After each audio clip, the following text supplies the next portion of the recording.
I'm Allendale's chief meteorologist Ryan Martin with a look at your midday weather update. Everybody seems to really want to talk about cold air going forward here, and probably for good reason. Some of the coldest air of the year so far, of the season so far, will be settling in over the eastern half of the country over the course of the next 24 to 48 hours. Thing is, we're actually going to be seeing colder air come into the plains over the weekend. And next week, we see several more cold air incursions that will likely at least equal what we're going to be dealing with here short term. And that'll take us right on to the end of the month. We get a very active forecast pattern in here at the turn of the month. 3 systems coming in about 6 days. So that'll be very interesting. March coming in more like a lion than a lamb at this point. Let's talk close in first over the eastern third of the country. Let's just go from the Mississippi River Valley eastward.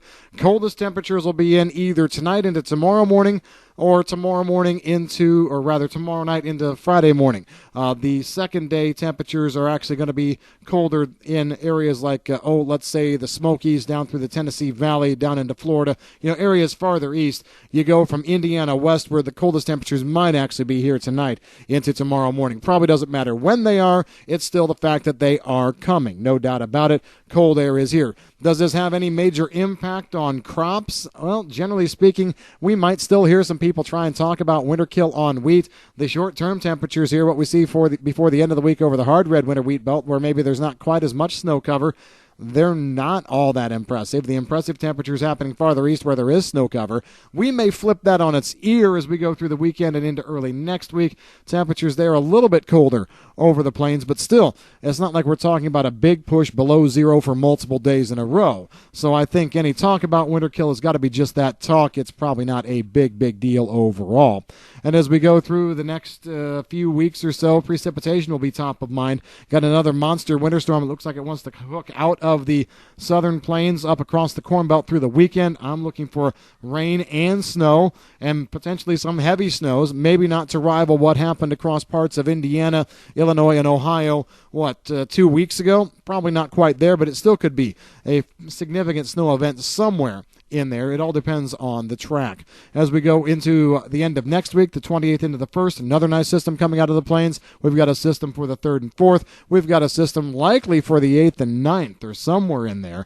So it's going to be very active, as we've already said, for early March.